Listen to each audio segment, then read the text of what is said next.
I have a minuscule wardrobe. 2 dresses, 1 store-bought, and 1 party dress, poorly handmade by a gay friend. 1 pair of nylons, 1 pair of open-toed black high heels, an old mousy-colored sleeveless blouse, and 1 wig. I put heavy blue eyeshadow under my lower lids as well as above. I put a dab of lipstick and some pancake to cover my thick black beard. God bless all bars for their dim lighting. It took time, but my wardrobe grows. My makeup improves. I'm now an acceptable drag queen. My original name was Anthony Albanese. Mostly I was called Tony. My mother Josie was 15 and unmarried when she got pregnant. I was a reject of a loveless sex act. This is how my life started. I was in an orphanage until the age of 3 and then put in foster care with my 6-month-old brother. The woman of the foster home, Mrs. LaRosa, was a complete sadist. All of the LaRosas would constantly tell me, "You're stupid," and I believed it. They even gave me my own drinking cup with one of the 7 dwarfs on it. Dopey. I would spend all of my time by myself wishing I could play boys' games. It was the girls I envied, their games, their closeness to the nuns. So when I was 11 and my brother was 8, we moved in with our mother. She married an ex-con who wanted us in their home to start a real family. The only closeness I remember back then was with my brother, Albert. We would use our sheets to pretend we were wearing dresses. My stepfather, he slept with my brother when my mother wasn't around. I thought that was weird and wrong, but I never said anything until much later. My brother and I never had love. We just didn't know what the hell it was. So in high school, I was considered a sissy, and in some neighborhoods along the east side of Manhattan, I was whistled at. My nipples grew quite large, and I looked like a developing teenage girl through my t-shirt. I didn't think or feel or react as a boy, and I had a distaste for seeing hair growing on my face and body. My body and society said I was a boy becoming a man, despite the fact that I really didn't think, feel, act, or react like a boy or as a man. Instead of thinking about girls, I started thinking about women's clothing.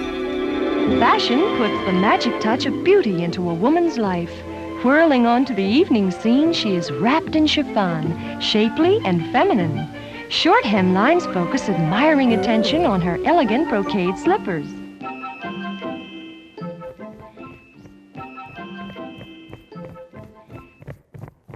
I had a number of crushes on men while I was in the army. All of them treated me as if I was a girl. While all the other men were taken out for more combat training, I was always called back in to type.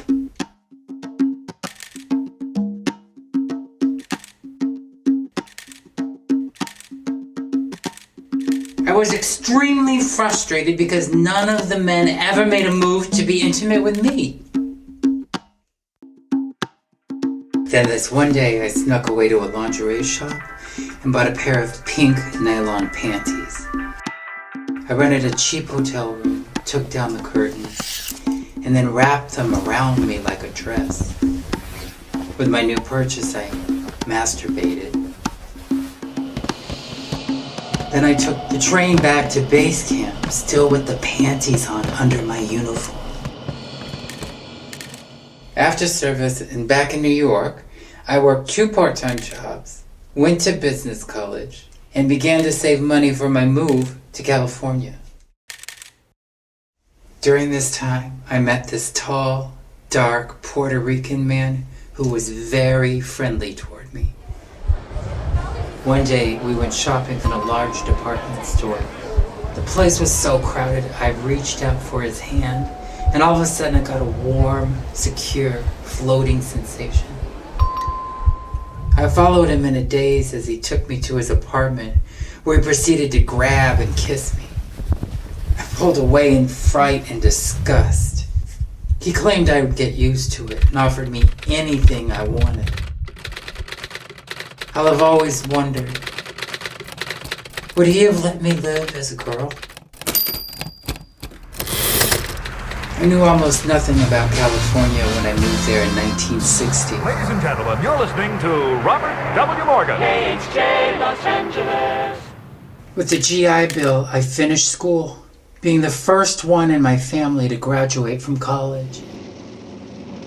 I remember dreaming that my mother was flying in to come to my graduation, but she could have cared less.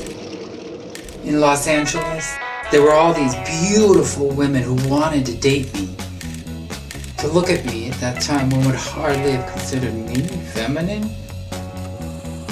Dark hair, Italian face, slender and handsome.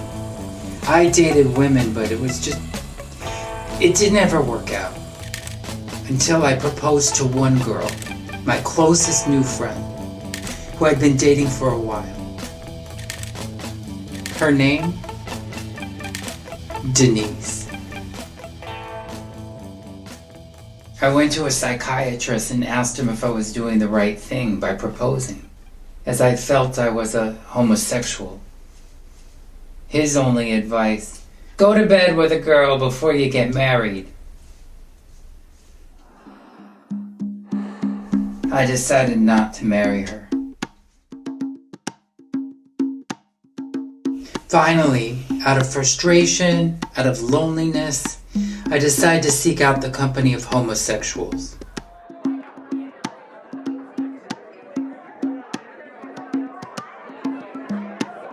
Drifting, almost aimlessly, I enter a subculture that intrigues, appalls, and fascinates me all at the same time.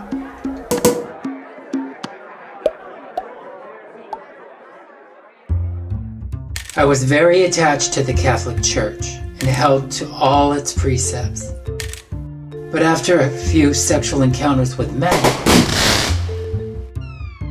I decided to withdraw from the church, and all my pent-up guilt feelings began to disappear. I also decided to write a letter to my mother, accusing my stepfather of making my brother queer. I sent copies to everybody in my family to get everything off my chest. After that, my relatives, my mother just stopped talking to me anymore. My brother Albert overdosed in the early 1970s. I call it suicide. He was just 36. I returned to my life of female nightclothes and panties without guilt feelings or the need to masturbate, something akin to a security blanket. So this one day, a man who worked with me started making guarded remarks about my femininity, even suggesting I wear a dress. A few days later, I found Kotex in my desk drawer. I felt safe nowhere. Any upsetting experience like these, including loneliness, would be relieved simply by my putting on panties and a nightgown. I prayed to God that he should maim me or blind me rather than have me suffer my uncontrollable interest in men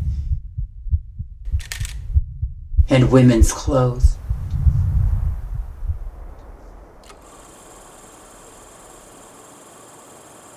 Had I lived in a truly enlightened and educated society, I would have been a woman much sooner. Had I been afforded the spiritual and medical help I earnestly sought, I would have skipped a few stages of development without the ill effects. It is truly wearing on a person to adopt two separate, distinct identities. One for public consumption, the other for personal fulfillment. For my entire life, I wanted to be a whole person, playing one role, not two. Most drag queens back in the day dressed in the manner of prostitutes and would parade up and down the bar area screaming, laughing, making lewd remarks. But people would all rave about my poise, my grace, my definitive feminine air. I have always prided myself on being a lady, and rarely would I wear my dresses any more than an inch above my knee. But one never knows who might come in and prove to be a good catch for a decent-looking and decent-acting girl like me. Eventually, I publicized my availability as a female impersonator in one of those local underground papers, men interested in meeting women like me.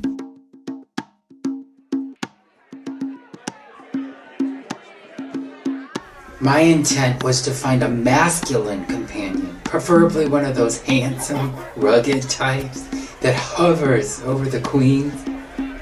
Those men didn't think of themselves as homosexuals, even though they would do homosexual acts. My house was a haven for unofficial group and individual therapy sessions. Many went away with better insight into their own lives, thanks to me, because I was so willing to lay open my innermost thoughts and desires. Others felt encouraged to bare their souls to me, without fear of being thought odd. And I too began to discover my own self more and more, surer that I was in fact a woman. I came to realize that I, Denise, identify with no one else, only myself. So I started hormone treatments, but I was still not sure I would have the operation.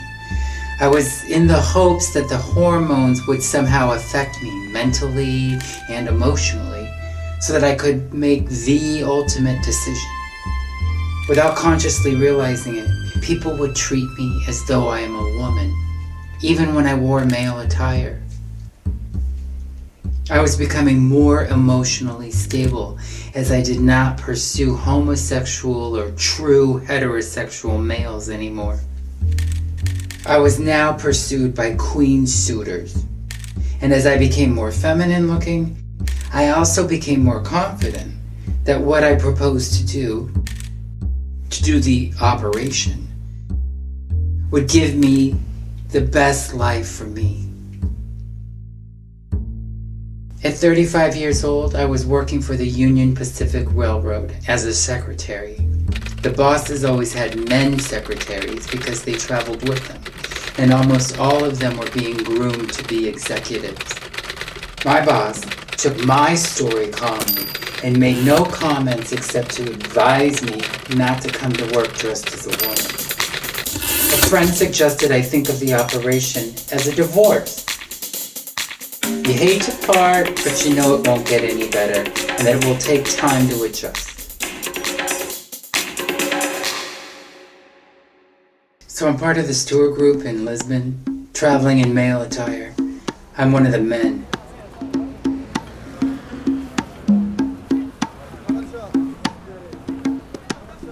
After the first few days, I leave the group, fly alone for an hour to Casablanca for the operation. In the late 1950s, Dr. Georges Bureau, a French gynecologist, innovated the modern form of penile inversion sex reassignment surgery for male to female transsexuals. The male genitalia, my genitalia, was to become the source for the skin and sensitive erotic tissue of my new female genitalia, my vagina.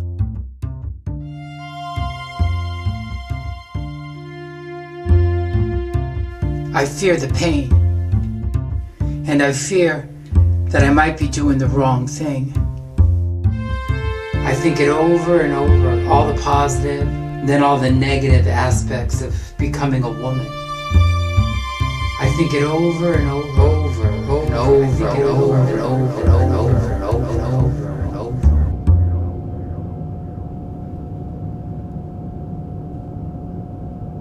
Dr. Bureau asked to see my breast and penis. He gives me a real quick look. He wants to know if I'm prepared, and I say yes.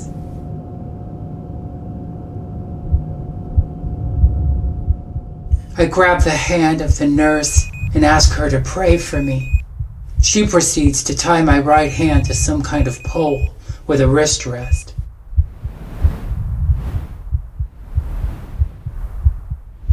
Then she injects a needle in my arm, and I go completely out. I feel a mild pressure, a plug and a rod placed in my vagina to keep it open. On my left side, under my leg, there's a tube draining blood. On my right side, a tube for urine. The operation cost me $4,000. 13 days later, I leave the hospital so that I can catch up with the tour again. I say I hurt my back, and I get a lot of sympathy. After the operation, I returned to work as planned. I was told by the manager of the company that I was fired. My boss gave no reason and did not want to see me. 10 years at the railroad. Today you would be compensated. But did I know anything about the idea of protection? Absolutely nothing. I moved to San Francisco to start a new life where I didn't want to go through the hassle of being a woman with people who already knew me as a man. 6 months later, I'm completely adjusted to my new role and to my new city. The only thing that annoys me is having to keep my hair styled. I passed well, but my voice, it did need training. My voice teacher would teach me how to get my voice to a pitch that would be feminine. Region. So try it. And again. The problem was, I never kept up with the training. When I meet people face to face, not a problem. But people who hear me on the phone, Hi, sir. Pay us a visit. call me sir. Once I was sitting at a table by myself, and there were all these teenage American girls sitting at another table giggling and pointing at me. So I went over to their table and I said, I noticed you've been admiring me. My name is Denise. They were so mortified.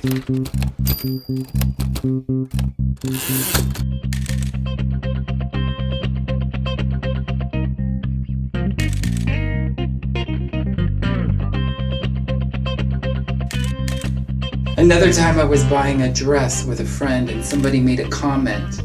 And my friend screamed, "She's a woman, okay?" I joined the Golden Gate Tip Toppers, a social club where women had to be 6 feet tall, men had to be 6'2".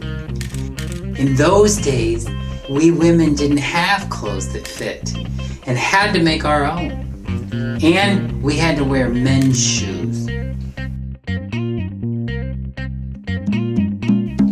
I was the PR person for the club and wrote the newsletter. Everywhere I went in my life, I'd initiate the newsletter.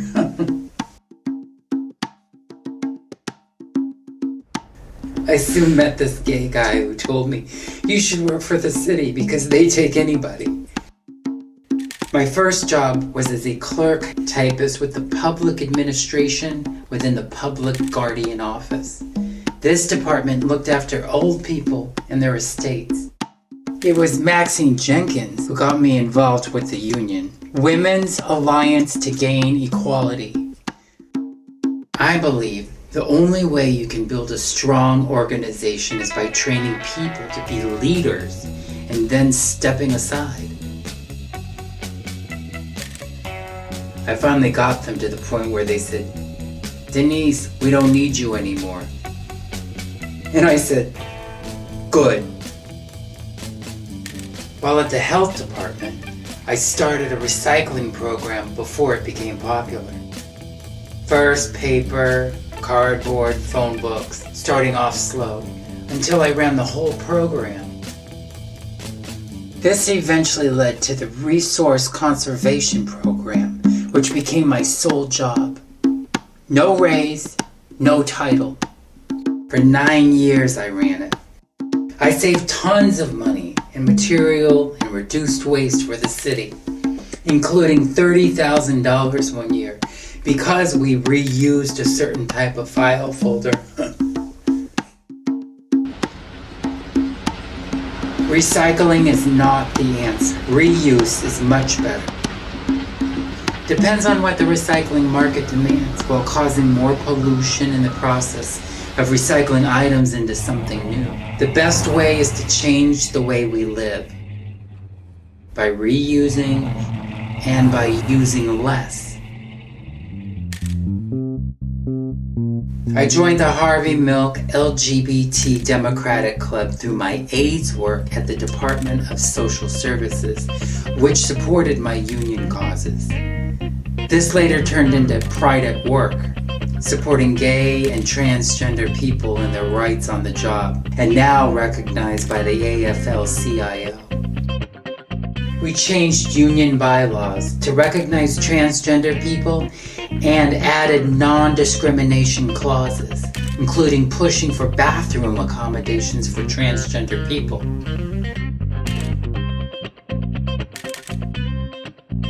Twice I ran for San Francisco supervisor, and twice I lost. But I got really close.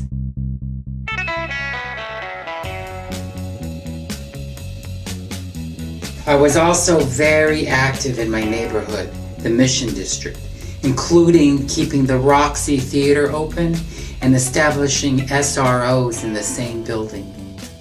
I've done tax preparation for people since I was 21 years old. I had a small coffee shop by the Roxy Theater while working full-time. Cafe Denise. You could say that as a man, I was conservative, and as a woman, I got radical. As a man, I thought, I pulled myself up by my bootstraps. Everybody else should do the same. I soon understood that if you are in a minority group, you really have problems. But I didn't have much of those problems because I'm a privileged white person. Transsexual was the original word, and then suddenly it became transgender. And I didn't know what the hell that meant, and I didn't like it. I definitely think the word tranny is undignified and puts one in the frame of mind of dealing with some kind of freak. I met up with some activists who use the word transgender to include those who are pre-op or do not want to change their genitalia. They keep their genitals, still dress like women, and consider themselves women. I don't quite get it. I may be old-fashioned, so go figure.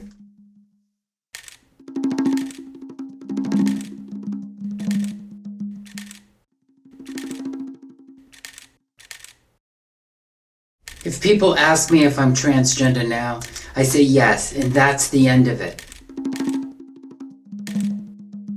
Being who I am is who I am, and I didn't and don't have much control about it. But to say I'm proud doesn't make sense to me, because I am who I am.